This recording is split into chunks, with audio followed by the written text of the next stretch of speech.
স্পেনে অস্তিত্বহীন হয়ে পড়ে 800 বছর শাসন করার পরে কতটা মূর্খ, কতটা জ্ঞান পাপী, জ্ঞানহীন এবং চরমোনাই স্টাইলের মানে মানুষ ছিল এরা, কল্পনা করেন। এই যে আজকে চরমোনাই হুজুর নিয়ে কথা বললাম কেন জানেন? দেখেন চরমোনাই হুজুরের অবস্থা। উনি জামাতের সাথে ছিলেন। আপনি জামাতের সাথে যাবেন কেন? আপনি পছন্দ করেন না এই দল, বিএনপির সাথে যেতে পারতেন না। গেছে জামাতের সাথে, যাওয়ার পরে আমি শুনছি এটা, বিষয়টা শুনেন, এদেরকে যে পরিমাণ নির্যাতন করেছে জামাতকে তারা, আর এরা মানে এক ধরনের মানে একদম দাঁতে দাঁত মানে মানে মেরে বসে আছে, কোনো কিছু বলতে পারে নাই, বদনাম হবে, যা ইচ্ছা তাই বলে। একবার বলে 143 তারা পাবে, একবার বলে এই পাবে, অর্থাৎ একটা সুযোগ নিয়ে কত বড় বিবেকহীন একটা ইসলামিক নামদারি একটা মানে একটা গ্রুপ অফ পিপল হতে পারে এবং দল হতে পারে। নির্যাতন করেছে এদেরকে, যা ইচ্ছা তাই বলেছে, যা ইচ্ছা তাই করার চেষ্টা করেছে, রীতিমতো জুলুম গুমসের ব্যবহার করেছে চরমোনাই জামাতের সাথে থেকে। আপনারা পছন্দ করেন এই দলের সাথে যান কেন?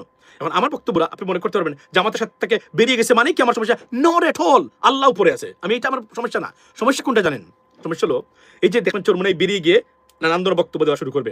আমরা কোনো মতে একটা নির্বাচন চাই, একটা নির্বাচনে মানুষ ভোট দিয়ে নির্বাচিত করুক, বিএনপিকে দিলে নো প্রবলেম, জামাতকে দিল নো প্রবলেম।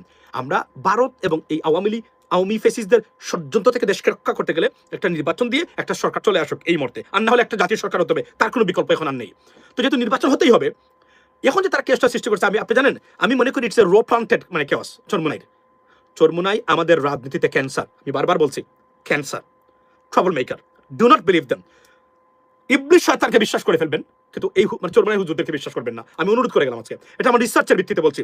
না হলে এই হুজুররা আজকে তারা জামাতের সাথে গিয়েও তারা বিএনপির সাথে তদারকি করতে পারতো। আপনারা নির্বাচন করেন, কোনো সমস্যা নাই, আসুন ক্ষমতায়, যেই যে আমরা আসি সাপোর্ট দিব, জামাতকে বলতে পারে। তারা হুজুর, তারা বয়স্ক, তারা আমাদেরকে নেতৃত্ব দিবে এই সমাজকে, তারা এই সংকটকালীন অবস্থা থেকে উত্তরণের জন্য সাহায্য করবে প্রতিদিন আপনার বাংলাদেশের রাজনৈতিক দল এবং মানুষকে, বিকজ তারা তো এক ধরনের সিনিয়র এবং তারা ইসলামিক স্কলার, তারা নিজেকে দাবি করেন, তারাই তো নেতৃত্ব দিবেন সবার আগে। আসুন আমরা এক কথায় আমরা সবাই মিলে রাজনীতি করি, দেশটাকে একটা নির্বাচন হোক, যে ক্ষমতা যায় ওয়েলকাম, আলহামদুলিল্লাহ, আমরা সবার সাথে আছি, নো প্রবলেম। বিএনপি গেল যদি চরমোনাই দাবি করে আমাদেরকে একটা মন্ত্রিত্ব দেন, আমি মনে করি না মানে বিএনপি এতটা একদম ফেলে দিবে, তার সাহেব যেহেতু আছে। কিন্তু যে ধরনের অবস্থা বর্তমানে দেখছেন, এটা বানচাল করার রীতিমতো ভারতীয় রয়ের প্লান্ট করা পদ্ধতি অবলম্বন করছে চরমোনাই। আমি চরমোনাইয়ের বিষয়ে বাংলাদেশের সব মুসলমান এবং বাংলাদেশের নাগরিকদেরকে মানে আমি সতর্ক করে দিচ্ছি, they are trouble maker, they are cancer, poison in our political system. এরা রাজনীতি জানেও না, প্রথম কথা এদের জ্ঞান গলিমা খুবই সীমাবদ্ধ। তারা বলবেন আমি হাদিসতানি, I understand that, I respect you. আমি বললাম তো আমার কথা যদি মিথ্যা হয় কোনদিন, মানে আমি যদি পাই আপনাদেরকে, আমি আপনাদের পায়ে ধরে সালাম করতে রাজি আছি, হুজুর please don't take me otherwise. We are very very angry আপনার মানে at you right now and not at you. আপনারা যা শুরু করেছেন, 17 বছর শেখ হাসিনা ছিল, আপনাদের কি অবদান ছিল? সকালে একবার আওয়ামী লীগের সাথে, বিকালে একবার আওয়ামী লীগের বিরুদ্ধে, এগুলাই তো করেছেন। কোনোদিন ভারত নিয়ে সুস্পষ্ট কোনো বার্তা আপনাদের কাছ থেকে আসে নাই। কি করেছেন? 17 বছর যদি একটা বার দাঁড়িয়ে বলতেন শেখ হাসিনা ক্ষমতায় থাকেন, কিন্তু ভোটের মাধ্যমে যেতে হবে, মাই আমরা মানবো না। ইসলামিক দলগুলাকে ঐক্য করে জামাতকে নিয়ে, জামাতের এত বড় বড় আলেম, এই আলেমগুলা বাংলাদেশের সম্পদ ছিল না? এই আলেমগুলার ফাঁসি হয়েছে আপনাদের সামনে। কি বক্তব্য স্টেটমেন্ট দিয়েছিলেন সেদিন আমরা জানতে চাই আমরা কি স্টেটমেন্ট দিয়েছিলেন? এরা কি আসলে অপরাধী ছিল? আপনাদের চোখের সামনে, আপনারা ইসলামিক স্কলার, ইসলামিক ব্যক্তি, আপনাদের চোখের সামনে অন্যায় করে গেছে, সেই অন্যায়ের সাথে কি করেছেন আপনারা? কি করেছেন সেই অন্যায়ের বিরুদ্ধে? কোনো প্রতিবাদ আপনাদের ছিল না কখনো। এখন আসছেন রাজনীতিতে বেজাল করতে। আপনারা আগে গেলেন না বিএনপির সাথে? কেন গেলেন না বিএনপির সাথে? জামাতকে আপনারা পছন্দ করেন না, আই আন্ডারস্ট্যান্ড দ্যাট, বাট এখন আপনি আছেন 71 আর জামাত নিয়ে আর মওদুদি নিয়ে। আরে বেটা, দেশ চলে যাচ্ছে এখন, দেশ ভারতের মানে যদি ভারতের পেটে যায়, এই দেশকে রক্ষা করতে পারবে তোমাদের মতো চরমোনাই মানে আলেমরা? রক্ষা করার কোনো ক্ষমতা আছে তোমাদের? সুস্পষ্টভাবে বলে দেই চরমোনাই হুজুর, শুনেন, আপনাদের যে আইডিওলজি নতুন প্রজন্মের 1% এটা ধরে না। আপনাদেরকে কোনো রাজনীতিতে আমরা মনেও করি না, আমরা মনে করি you are nuisance in our political system, be careful. আর আপনারা যদি মনে করেন জোর করে এই করবেন, ওই দিন আর নাই। নতুন প্রজন্ম আছে, একদম সবাইকে ঠিক করার ক্ষমতা রাখে নতুন প্রজন্ম, be careful about that. Respect on the respect, that's what it is, and keep with this respect, stay with this respect. যদি বেশি বাড়াবাড়ি করেন, ডিসরেসপেক্টেড হবে আপনারা নতুন প্রজন্মের দ্বারা। আপনারা আন্তর্জাতিক রাজনীতি সম্বন্ধে অনভিজ্ঞ, আপনারা জানেন না আপনাদের মানে আদর্শকে। তালিবান মানে আফগানিস্তান, পৃথিবীর সবচেয়ে বিপদগ্রস্ত গরিব এবং হতদরিদ্র দেশ আফগানিস্তান, করাপ্টেড রাষ্ট্র, সে আফগানিস্তান নাকি আপনাদের আদর্শ? এটা কোনো কথা? এটা কোনো বক্তব্য হতে পারে? আপনারা জান আফগানিস্তান গিয়ে আপনারা বক্তব্য দেন, এটা কোনো কথা? সারা পৃথিবী থেকে বিচ্ছিন্ন একটা রাষ্ট্র, পমিগ্রেনেট জুস বানিয়েছে, এটা নাকি তাদের সফলতা। What the hell is this? এগুলো এই পমিগ্রেনেট, এই আপনার জুস, এটা ঢাকার মালিবাগ এবং আপনার নীলক্ষেতের প্রতিটা গলিতে তৈরি হয় এগুলা, বিশ্বাস করেন। মানে এটা জানে না পৃথিবীতে কোথায় চলছে। এরা যদি জামাত তো বেঁচে গেছে, জামাতের সবাই এই আপনারা শুকরানা নামাজ আদায় করেন, জামাতে কোথায় গেল এরা? এই জামাতের লিডারশিপ এটা কোথায়? আপনারা মালিক, আপনারা বায়তুল মুকাররমে গিয়ে শুকরানা নামাজ আদায় করেন কেন জানেন? আপনারা স্যাংশন খাইতেন পশ্চিমা বিশ্ব থেকে যদি এরা থাকতো সাথে, প্রচন্ড উগ্রবাদী এরা, তাদের কথাবার্তার কোনো স্টাইলই নাই। এদেরকে বলছিলাম যে আপনারা এই যে প্যালেস্টাইন এবং ইসরায়েল ইস্যু নিয়ে আপনারা এখানে জড়িত হয়েন না, আপনারা দেশটাকে টার্গেটে পরিণত করবেন না। কেন আমি বলেছিলাম যে এখানে আমাদের ভারত 3 দিকে, they are looking for an opportunity to punish us. আপনারা জানেন না ভারতের ক্ষমতাও জানেন না আপনারা, তাদের ইন্টেলেকচুয়ালিটি, তাদের ইন্টেলিজেন্ট এজেন্সির capability, what do they do, what they want to do, you have no idea whatsoever. আপনারা রাজনীতিতে আসেন, আপনারা বলে 43টা আসন আপনারা পেয়ে যাবেন। 43টা আসন কোন গরু ছাগল আপনাদেরকে 43টা আসন দিবে? আমরা বলেন তো আপনারা কেন দিবে? আপনারা দেখাইতে পেরেছেন যে আপনারা ক্ষমতায় গেলে কি করবেন? আপনারা বিরোধী দলে ছিলেন বা রাজনীতি করেছেন, কি অবদান রেখেছেন আপনারা? কোথায় বলেন? আপনারা কি করেছেন? কোথায় কি করেছেন? দেখান।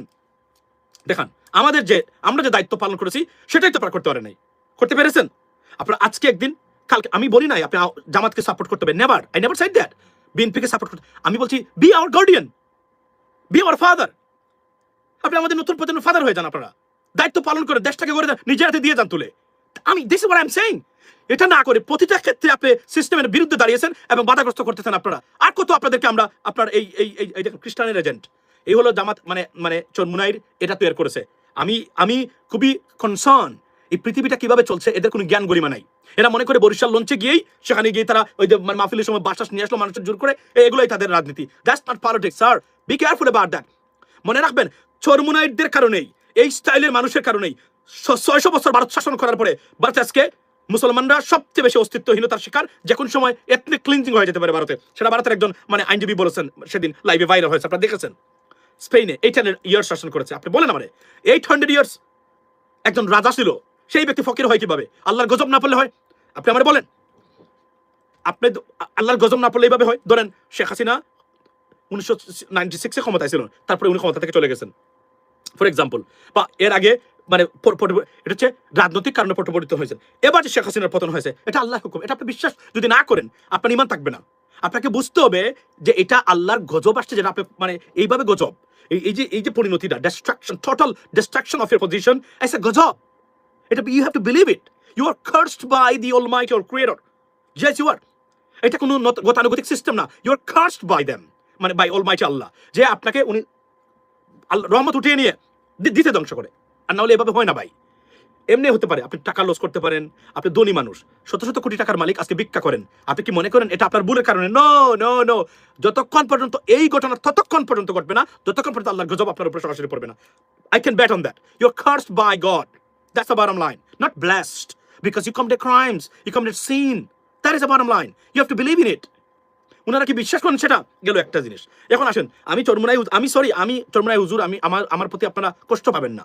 আমি প্রয়োজনে আপনাদের পা ধরে সালাম করতে রাজি আছি, কিন্তু হুজুর আপনারা রাজনীতি থেকে সরে যান। হুজুর সরে যান। You are trouble maker in our politics, trust me. আপনারা ভারতীয় কোনো ধরনের চাইলেই বুঝেন না। এই যে মামুনুল হক সাহেব, তাও মন্দের মধ্যে উনি ভালো, উনি বুঝে, ওনাকে বুঝাইলে উনি বুঝে। উনি আন্দোলনের সময় বউ দিয়ে গেছে কিসে, ওই আপনার হোটেলে, কে বলছিল তারা হোটেলে যাইতে, মনে আছে? ওই যে কত নম্বর হোটেলে উনি কিছু তো রাইট, ওনার বউ ছিল, nothing wrong with that, but যাবে কেন? উনি জানে না যে এটা ডিজিএফআই প্ল্যান করা ছিল এবং রোয়ের প্ল্যান করা ছিল, গিয়ে মরছে। এই জ্ঞান যদি না থাকে আপনি রাজনীতি করতে পারবেন না। আমি বারবার বলছি, এটা আমি আপনাদেরকে বলছি। ইন্টেলেকচুয়ালিটি যে এই যে আপনার যে এই যে আমাদের যে প্রজ্ঞাহীন রাজনীতিবিদ, এটা হচ্ছে আমাদের সবচেয়ে বড় লায়াবিলিটি এবং সম্পদ। এই যে এত রাজনৈতিক দল, তাহলে বাংলাদেশে আজকে 54 বছর পরে ভোট দিতে পারবেন কিনা এখন আপনি কনফিউজ। আপনি বলেন এদের কি দরকার, আমাদের আপনার কি দরকার? আপনি বলেন না ভাই, বলেন। আপনারা এত রাজনৈতিক দল পৃথিবীর কোনো দেশে নাই, এত রাজনীতিবিদ সকাল থেকে। আপনি জানেন, আমি তো বিদেশি রাজনীতি ফলো করি। আপনি আমাকে বলেন, আমার টেস্ট করবেন কখনো, বিদেশের ব্যাপারে বলবেন আমারে, আমি প্রশ্ন এবং উত্তর, রাইট? আমি question and QA, question and answer, আমি একটা অনুষ্ঠান করবো। Anything you can ask. Now it doesn't mean that আমি সব কিছু জানি উত্তর দিব, বাট আমি জেনে উত্তর দিতে পারি আপনাকে, অথবা আমি এমন উত্তর দিব যেগুলো আপনি মিলে নিতে পারবেন পরবর্তী সময়ে, সত্য না মিথ্যা। এর মানে না যে আমি পণ্ডিত, আমি সব জানি। আমি জেনে উত্তর দিতে পারবো আপনাকে, আর জেনে যখন উত্তর দিব এটাই সঠিক হবে, এটা আমি বলছি এখানে। আর রাজনীতি নিয়ে তো সারাদিন পরে থাকি, এই উত্তর যদি না দিতে পারি তাহলে এখানে কথা বলার কি দরকার আছে? That is the bottom line, right? তো আমি আপনাকে বলি, আমি বারবার বলছি, চরমুনাই হুজুর, আপনাদের পায়ে ধরি হুজুর, আপনারা রাজনীতি থেকে চলে যান। হুজুর আপনারা রাজনীতি করার যোগ্য না। আপনারা যেভাবে আপনাদের চিন্তা চেতনা, এটা পৃথিবী থেকে উদ্ভট, এটা অচল এখন এই পৃথিবীতে। এই পৃথিবী, বাংলাদেশ গ্রহ থেকে বিচ্ছিন্ন কোনো রাষ্ট্র না। এই রাষ্ট্রের একটা মেকানিজম, একটা ওয়ার্ল্ড অর্ডার আছে। এর বাইরে এই দেশ চলতে পারবে না, পৃথিবীর কোনো দেশ চলতে পারবে না। যে দেশ চলবে ওই যে আফগানিস্তানের মতো দেখেন অবস্থা। আফগানিস্তানের দারিদ্রতা কি পরিমাণে আছে আপনি কল্পনা করতে পারবেন না। কিন্তু আমাদের এটা দেখায় আফগানিস্তান সফল হয়েছে। কিভাবে সফল হইলো? কিভাবে সফল হইলো আপনি বলেন? গত 2 দিন আগে ইন্টারনেট বন্ধ করে দিছে, টেলিভিশন বন্ধ করে দিছে। পরবর্তী সময় এক পার্টি যারা ক্ষমতায় আছে, সরকারে আছে, তারা বলছে আমরা এটা মানি না। এটা তো অন্ধকার যুগ। টেলিভিশন বন্ধ করে দিছে, ইন্টারনেট বন্ধ করে দিছে। Can you imagine that? এদের কাছে ওনারা দেখা করেন গিয়া। It's danger. এটা সারা পৃথিবীতে স্যাংশন খাবেন আপনারা, মানে যদি এই অবস্থা চলতে থাকে। আমি আবার বলছি, এদের একা চলতে পারবে না। আপনাদের স্টাইল চলেন, এই চলে। মালয়েশিয়াকে ফলো করেন, হাইয়েস্ট যদি করতেই হয় মালয়েশিয়াকে ফলো করেন। It's an prime example Malaysia. You can see they have democracy, they have everything. Beautiful system. কেউ বলতে পারবে না এরা জঙ্গি উগ্রবাদ, কিন্তু কেউ বলতে পারবে না আবার এরা একদমই আপনার মানে Islamic. No, beautiful system. Follow them, that's the bottom line. আমি চরমুনাইর হুজুর নাকি প্রধানমন্ত্রী হবে। আচ্ছা, উনি যদি প্রধানমন্ত্রী বাংলাদেশের মানুষ বানিয়ে দেয়, তো আমাদেরকে মানতে হবে ভাই। কেননা আমি তো I respect people's verdict, right? কিন্তু ভাই কে একটু জ্ঞান অর্জন করে তারাই। আচ্ছা, first of all dear Bangladesh, আচ্ছা আমি এতটুকু বলি যে সেটা হচ্ছে মাসুম ভাই, হাদি হত্যার বিচার চাই। হাদি হত্যার বিচার করতে হবে, হাদি হত্যার বিচার চাই। হাদি হত্যার বিচার না হলে হাদিরা জন্ম নিবে না। আর হাদিরা যদি জন্ম না নেয়, দেশের অবস্থা খুবই খারাপ। আমি কিন্তু আপনাদেরকে আবার বলছি, guys, please, 900 people on right now watching me. 900 people. I'm telling you, this is the message for you and for your family members. Protect your family, protect your family members, protect your generations, protect your neighbor, protect your class friends, protect your co-workers, protect your colleagues, whatever. Protect your fellow Bangladeshi citizen. This is the time you can make or break by voting. Just vote for right person, that everything will be solved. If not, and আমি আবার বলি, আজকের এই কথাটা বললাম, যারা বুঝেন তারা বাড়িতে যাবেন, এটা কি করবেন জানেন? এটাকে একটা ইন্টারনেটে মারবেন, অনলাইনে মেরে অর্থটা বুঝবেন। We urgently need detoxification of administrations, detoxifications of political system. Do you understand that? শরীরের ভিতরে এই যে আমি 42 years old একজন ব্যক্তি, এই যে আমার শরীরে যে টক্সিক মানে এত বছর তৈরি হয়েছে, এটাকে রিমুভ করা, to take it out, right? এটাকে মানে বের করে দেওয়া, যেটাকে ডিটক্সিফিকেশন বলে, তাহলে বডি ঠিক হবে। এটা এখানে মেডিসিন পাওয়া যায়। আপনি যদি গিয়ে বলেন এটা মেডিসিন আছে, তারা দিবে, আপনি খাবেন, আস্তে আস্তে এই যে টক্সিক যেগুলো বাড়ি মানে স্টোর হয়েছে এগুলো বের করে দিবে। Very nice, if you have opportunity do it. এটা দরকার। গেল একটা জিনিস। সেকেন্ড থিং, আমরা মুসলিমরা কিন্তু একদিক দিয়ে ভালো, কিভাবে জানেন?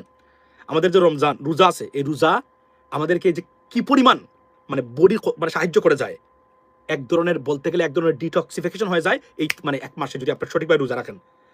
আমি আপনাদেরকে বলি সঠিক মানে কি, এটা এমনিতেই মানে এই যে হয়ে যায়। তারপরেও এটা দরকার।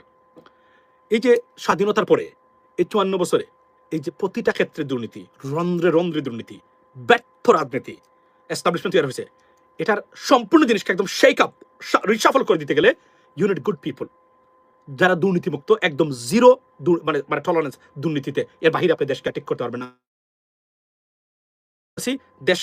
দেশকে রক্ষা করতে গেলে আপনার আত্মীয় স্বজন, আমি আবার বলি যারা প্রবাসী আছেন, 1.5 কোটি প্রবাসী, 1.5 কোটি পরিবার, যদি না হয় এক পরিবার থেকে 2 জন 3 জন আছে, আন্ডারস্ট্যান্ড দ্যাট, এর চেয়ে বেশি হবে। কেননা একজন প্রবাসীর 2টা পরিবার যারা বিবাহিত আছেন, রাইট? এবং অনেক প্রবাসীদের তার সন্তানরা আছেন, সন্তানদের শ্বশুর বাড়ি আছেন। আসলে 1.5 কোটি 2 কোটি পরিবার আছে আমাদের প্রবাসীদের। প্রত্যেককে জানিয়ে দিবেন, চুর বাটপার দান্দাবাজ চাঁদাবাজকে ভোট দিবেন না। এবং এই ব্যক্তি যদি শেখ হাসিনার অনুগামী হয়ে থাকে কোনো সময়, তাকেও প্রয়োজন তাকে ভোট দিবেন। আমি এটা বোঝানোর চেষ্টা করছি, এই জন্য আপনাদের বিকল্প নাই, লাইফ টাইম অপরচুনিটি আপনাদের সামনে। Just vote for the right person, everything will be solved. এরপরে যারা আছেন তারা আবার আসতে পারেন, আবার যেতে পারেন, ডোন্ট ওয়ারি অ্যাবাউট দ্যাট। কিন্তু এই 54 বছর পর এই যে ভোটটা, এটাতে যদি রং সিদ্ধান্ত নেন, মনে রাখবেন আপনার সন্তান কিন্তু সারা জীবনের জন্য সাফার করবে। আর পৃথিবীটা এমনভাবে পরিবর্তন হচ্ছে, আগামীতে চাইলে বিদেশ যেতে পারবেন না। এটা কেন জানেন? ন্যাশনালিজমের রাইজ হচ্ছে দেশে দেশে, এবং এরা ইমিগ্রান্ট এতটা হয়ে গেছে, এরা ক্ষিপ্ত এখন। এবং এটা একদম রেসিজম, বাট তারপরে আপনি কিছু করতে পারবেন না সেখানে। আপনি দেখেন এই যে ইতালিতে এখন যাচ্ছেন, আগামীতে ইতালিতে বন্ধ হয়ে যাবে, আগামীতে ইউরোপে বন্ধ হয়ে যাবে, আমেরিকাতে কি চলছে আপনারা জানেন তো, আমি জানি, রাইট? কি হচ্ছে দেখেছেন, বন্ধ করে দিচ্ছেন প্রেসিডেন্ট ট্রাম্প অলরেডি। এবং এটা ডেফিনেটলি আরো খারাপ দিকে যাচ্ছে আমার কাছে মনে হচ্ছে। যদি mid term election president Trump Congress পেয়ে যান, তাহলে এটা চিরতরের জন্য বন্ধ করে দিতে পারেন উনি। That's the bottom line. ইংল্যান্ডেও এটা হচ্ছে। বাংলাদেশে থাকতে হবে, থাকতে গেলে দেশে একটা আইনের শাসন এবং ন্যায় সঙ্গত প্রশাসন তৈরি করুন। বাংলাদেশের মানুষ এক বেলা খেয়ে শান্তি পারবে, কেননা আমাদের একটা ফিক্সড ব্যাংক আছে, এই ব্যাংকের নাম হচ্ছে প্রবাসী। কাজ লাগবেই, যে দেশ উন্নত হতে এদের শ্রমিক লাগবেই, কাজ লাগবেই, কাজের মানুষ লাগবেই, বিভিন্ন টেকনোলজিক্যালি লাগবেই, মধ্যপ্রাচ্য বিশেষ করে। সুতরাং আমি বলছি এটা করতে হবে, সেগুলো একটা। এই জন্যই আমি বলি, আর চরমুনাই হুজুরদেরকে আমি আবারও অনুরোধ করি, হুজুর আপনারা পারবেন না, হুজুর আপনারা রাজনীতির জন্য যোগ্য না, আমি সরি। আপনারা আমাদেরকে হতাশ করেছেন, দুঃখ দিয়েছেন, আপনাদের ব্যবহার খুবই খারাপ হুজুর, খুবই খারাপ ব্যবহার আপনাদের। আপনারা যে ব্যবহার করেছেন এটা কোনো আলেমের ব্যবহার না। আপনারা হুজুর ইনসাফ নাই আপনাদের ভিতরে, আপনারা হুজুর ইনসাফহীন একজন মানে একটা মানে আলেম সমাজ হুজুর। I am sorry, please forgive me. আমি তো আলেমের সন্তান, আপনাদের প্রতি আমার শ্রদ্ধা সবসময় আছে, সারা জীবন আছে। এখন আমি বলি আপনাদেরকে এখন পাইলে আমি সালাম করতে রাজি, নো প্রবলেম। কিন্তু হুজুর আপনারা রাজনীতি থেকে সরে যান, দয়া করে আপনারা বরিশালে চলে যান, বরিশালে থাকেন, সেখানে টাকা পয়সা লাগলে বলেন আমাদেরকে, আমরা ব্যবস্থা করে দিচ্ছি। কিন্তু হুজুর আর বরিশাল থেকে বাইরে হন না, আপনারা বরিশাল আর আসারও দরকার নেই বরিশালের বাইরে, সেখানে যা ইচ্ছা তাই করেন। কেননা আপনারা প্রমাণ করেছেন হুজুর ইউ আর ট্রাবল মেকার না পলিটিক্যাল সিস্টেম। ইয়েস, আর নাহলে আপনাদের মতো মানুষ থাকতে এদেশে শেখ হাসিনা 17 বছর শাসন করে গেছে। শুধু আপনাদের ঐক্য ছিল না, আপনারা কনফিউজ ছিলেন, দ্বিধাদ্বন্দ্বে ছিলেন, ব্যক্তি স্বার্থকে প্রাধান্য দিয়েছেন, দেশের জাতীয় স্বার্থকে আপনারা প্রাধান্য দেন নাই। এই মুহূর্তে 1971 বিষয় আজিবাজি নিয়ে এসে যারা মানে প্রচারণা চালায়, এরা জাতীয় শত্রু, এরা দেশ বিরোধী। সাধারণ মানুষের কথা বলছি, কোনো দল যদি আনে এটা তারা আমার এই বক্তব্য থেকে মানে মাফ, এদের বেলায় যাবে না, কিন্তু তারা রাজনৈতিকভাবে আনতেই পারে। কিন্তু আমি বলছি আপনাকে দেখতে হবে ভোটের ক্ষেত্রে চরমুনাই গেলে আমাকে আইনে শাসন দিতে পারবে কিনা, জামাত গেলে আমাকে আইনে শাসন দিতে পারবে কিনা, চুরি চামারি বন্ধ করবে কিনা, বিএনপি গেলে আমাকে আইনে শাসন দিতে পারবে কিনা, দুর্নীতি রোধ করতে পারবে কিনা। এর বাহিরে আর কোনো সিদ্ধান্তই নেওয়ার আপনার নাই। ভারতীয় আধিপত্যবাদ থেকে দেশকে রক্ষা করবে কিনা, that's your this 3 things you have to consider when you vote for someone. That's the bottom line. এর বাহিরে আপনি যাবেন, আপনার সন্তান ভারতীয় আধিপত্যবাদের মানে অধীনস্থ হয়ে তিলে তিলে শেষ করে দিবে আপনার চোখের সামনে। মনে রাখবেন, আগামীতে প্রতিবাদকারী মানুষের সংখ্যা কমে যেতে পারে যদি এইভাবে চলতে থাকে। একটা পর্যায়ে কি হবে জানেন, এদের সত্যিকার অর্থেই এদের মানে মানে মানে অধীনে চলে যাবে। নাও এটা আমি বললাম, এবং আমি আবার বলছি, do not take me otherwise. হুজুর চরমুনাই হুজুর আমি আপনাদেরকে বলছি, হুজুর বর্তমান বৈশ্বিক পরিস্থিতিতে বাংলাদেশের আর্থসামাজিক ব্যবস্থাপনায় আপনাদের জন্য রাজনীতি আর যায় না, আর আপনারা ফেইল করেছেন হুজুর। আপনারা please stay away from politics. এর বাইরে যা যা লাগে আপনারা বলেন, মাহফিলে টাকা লাগে আমাদেরকে বলবেন, আমরা চেষ্টা করব যখন কিভাবে দিতে হবে বলবেন আপনাদেরকে। এর বাইরে আপনারা রাজনীতি আসবেন না হুজুর। বর্তমান যে আন্তর্জাতিক সিস্টেম, এই সিস্টেমে you are not fit for the purpose, that is the bottom line. You failed, you showed that you don't have any ability to be there. For example, আজকে নির্বাচনে 1 মাস আগে এখন বেরিয়ে গেছেন, এই নাটকটা আপনারা করবেন আমরা জানতাম না। আমি পোস্ট দিয়ে রাখছি 2 সপ্তাহ আগে, আমি বলছিলাম আওয়ামী লীগের একটা ভালো গ্রুপকে প্রয়োজনে বিশ্বাস করতে পারবেন, কিন্তু চরমুনাই হুজুরদেরকে বিশ্বাস করবেন না।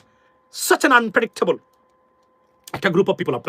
আপনারা আলেম, আপনার ইনসাফ কোথায় হুজুর? আপনাদের সাথে একটা চুর গেছে, চুরের সাথে ভালো ব্যবহার করতে হবে।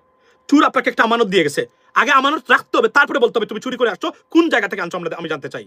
আগে এই আমানতটা ঠিক রাখতে হবে আপনাকে। সে চুরি করে আপনার কাছে দিয়ে গেছে মানে না আপনি এটা খেয়ে ফেলবেন, এটা হয় না হুজুর, এটা ইনসাফ নাই আপনাদের। আপনারা এতটা ব্যক্তি স্বার্থ মানে কেন্দ্রিক, আত্মকেন্দ্রিক, যেটাকে আমরা ইংরেজিতে বলি সেলফ সেন্টার্ড, হয় না হুজুর। আমরা very disappointed, stay away from politics, I beg you হুজুর, I beg you.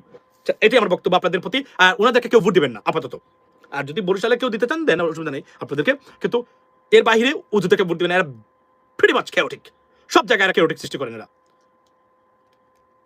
State and religion, আপনি state and religion I haven't mixed it, and here's the stuff. You have to understand the characteristics of Bangladesh as a state. You know what I mean? You don't have a room to divert it or deviate from it. Why? Because of the international system. You have to understand that the best version of governing system in the world, if you believe in, I mean like you want to follow the path of Islam as a Malaysian style, there is no other way around. You can govern a country. That's the bottom line. It will be failed. You have to go eventually. চলে যেতে হবে আপনাকে, এবং আপনি বলবেন আপনি থাকতে পারবেন না, বরিশাল থেকে আওয়াজ দিলে আপনি থাকতে পারবেন না, মানবেন না, নতুন প্রজন্ম এটা মানবে না, এভাবে চায় না কেউ, আমি আপনাকে বলছি। এবং আজকে লিখে রাখতে পারেন আপনি, আফগানিস্তানের এই যে তালেবানরা আছে এদের পতন অনিবার্য, টু মাচ। টিভি বন্ধ করে দিছে, ইন্টারনেট বন্ধ করে দিছে, যখন দম বন্ধ হয়ে আসবে এই তাদের সন্তানরা আবার অস্ত্র নেবে তাদের বিরুদ্ধে। অলরেডি গভর্নমেন্ট মানে ডিভাইড হচ্ছে, বাগ হয়ে গেছে, যে কোনো পতন হয়ে যেতে পারে তালেবানদের। Disgusting, right? সারাদিন খালি ঝগড়াঝাটি নিয়ে। আপনি জানেন তালেবান আফগানিস্তানের একটা শিশু জন্মগ্রহণ করার পরে তাকে প্রথমেই তারা দেখায় মানে AK-47 রাইফেলের ছবি। Trust me, disgusting, they kill each other, that's the problem. By the way, এখন বলেন ইরানে হামলা, যুক্তরাষ্ট্র, আমেরিকা, আমাদের গভর্নমেন্ট তারা মোটামুটি রেডি ছিলেন, কিন্তু তারপরে কেন হামলা হলো না? এটা দুটো কারণ হামলা হলো না। এটা যতটুকু আমরা, এটা মেইন স্ট্রিমের BBC নিউজ এবং ড্রজ রিপোর্ট, এটা সুন্দর একটা ড্রজ রিপোর্ট, একটা মানে নন প্রফিট মানে জার্নালিজমের একটা গ্রুপ আছে, তারা খুব সুন্দর একটা রিপোর্ট করেছেন। সেটা কি লিখেছে দেখেন, ড্রজ রিপোর্ট। এটা আপনারা you probably may not heard about that. And বাংলাদেশের কেউ শুনেছে কিনা আমার জানা নেই, unless people like us to be us, don't mind. তারা কি লিখছে দেখেন আপনি এখানে, তারা বিভিন্নভাবে আপনার মিলিটারি খবর দেয়, অর্থাৎ মিলিটারি অ্যালায়েন্স এবং মানে আপনার এই যে যুদ্ধ বিগ্রহ এগুলোর মানে খুব মানে এই ইন্টেলেকচুয়াল বা ইন্টেলিজেন্স বেসড রিপোর্ট করে থাকে। আমি একটা জিনিস বলে রাখি, এখন বলা হচ্ছে যে ইরান নাকি পারমাণবিক অস্ত্র বানিয়ে ফেলছে, তারা কাউকে বলে নাই, but they acquired it, they have the document. Now I don't even understand, I don't even know that মানে এটা কতটা মানে সত্য কিনা, কারণ অনেক ধরনের রিউমার্স আছে, but that's what they talking about right now, trust me. মানে ইরান এখন, কেননা পারমাণবিক অস্ত্রধারী কোনো দেশে হামলা করতে গেলে যদি হয় তাহলে এটা বিপদ, এটা কেউ এবার যুদ্ধ হইলেই বিপদ, কারণ এটাতে যে আপনাদের যে আপনার যে এই যে কি বলে এটাকে, যে এই যে এটার যে প্রতিক্রিয়া আছে, সেই প্রতিক্রিয়ায় মানুষ অনেক লক্ষ লক্ষ মানুষ মারা যেতে পারে। সুতরাং এটা হলো অন্যতম একটা কারণ। সেকেন্ড কারণ হচ্ছে প্রেসিডেন্ট ভ্লাদিমির পুতিন এই মুহূর্তে উনি বলছেন মানে ওনারা তারা কি করেছেন দেখেন, তারা রাশিয়াতে পারমাণবিক যে নিউক্লিয়ার মানে ওয়ার হেড যেটা, এটা তারা নাড়াচাড়া করতেছেন, এক জায়গা থেকে অন্য জায়গায় নিচ্ছেন, এটা মিডিয়াতে আসছে। অর্থাৎ প্রেসিডেন্ট ভ্লাদিমির পুতিন হুমকি দিয়েছেন যে আমাদের দেশ আমেরিকাকে, যে আপনারা যদি এইটা করেন তাহলে ইউরোপ থাকবে না, প্রথমে জার্মানি এবং ইংল্যান্ডকে উনি অ্যাটাক করবেন, এবং উনি বলেছেন মানে পারমাণবিক অস্ত্র উনি ছেড়ে দিবেন, এবং উনি এটার ইঙ্গিত দিয়েছেন অলরেডি ইউক্রেনে উনি একটা সফিস্টিকেটেড মানে এক ধরনের সবচেয়ে মানে নিউক্লিয়ার আর্সেনালের নিচ্ছে যেটা, সেটা উনি অলরেডি মেরেছেন, সুপারসনিক মিসাইল উনি মেরে মানে আপনার উনি মানে আপনার ড্রপ করেছেন ইন ইউক্রেন। এটার ইঙ্গিত দেয় যে আপনার বেশি বাড়াবাড়ি করলে আমি যেটা বলেছি পারমাণবিক অস্ত্র আমি এটা ইউজ করবো, বলছেন পৃথিবীটা world will be non existent, that's what he said. এবং আমার কাছে এই বক্তব্যটা আছে, মানে আপনার রাশিয়ার এই কি প্রতিরক্ষা মানে মন্ত্রী যিনি, এই কথাটা উনি বলেছেন, ভ্লাদিমির পুতিন এই কথা বলবেন।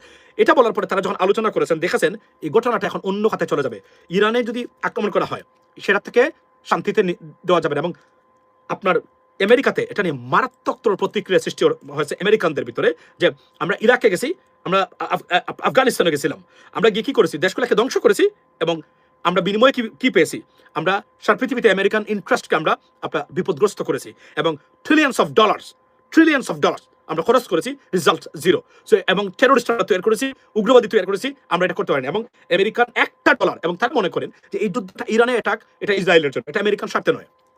This is what they think right now. মানে ওই যে নিউ প্রজন্ম যারা কনজারভেটিভ নিউ আপনার জেন জি যারা এবং নতুন যারা আছে, পার্টিকুলার ইফ ইউ ওয়াচ চাকার culture you can see everything, you will be able to know everything. So তারা বলছেন এই কারণে তারা সিদ্ধান্ত নিয়েছেন এখানে ভেনেজুয়েলার মতো হবে না যে গিয়ে তুলে নিয়ে আসলেন, এটা হবে প্রলং ওয়ার। এবং ইরানিয়ানরা যেভাবে মাঠে নেমেছিল, millions of Iranian, they were on the street and protested in favor of the government.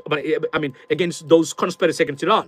So what's happened right now is that তারা মনে করেছেন it's not gonna be easy, যেভাবে মনে করতেছেন, যেভাবে রাশিয়া মনে করেছিল ইউক্রেনে গেলে 1 সপ্তাহ 2 সপ্তাহের ভিতরে আমরা কাজ শেষ করে চলে আসবো, বা ইসরায়েল মনে করেছে প্যালেস্টাইনে তারা এই কাজগুলো করবেন, তারা সাধারণত তারা মনে করেন এটা হবে না, এবার উল্টো হয়ে যাবে। এবং সেই সিদ্ধান্তে যেটা আর বড় ধরনের হবে, প্রেসিডেন্ট ট্রাম্প আপাতত now it can be ruled out unless they confirmed, but তারা মনে করেন যে এটা হিতের মানে খারাপের চেয়ে মানে ভালোর চেয়ে মন্দ ডেকে আনবে বেশি, কারণ ইরানে অ্যাটাক করা মানেই খেলা শেষ নয়, প্রলং ওয়ার হবে।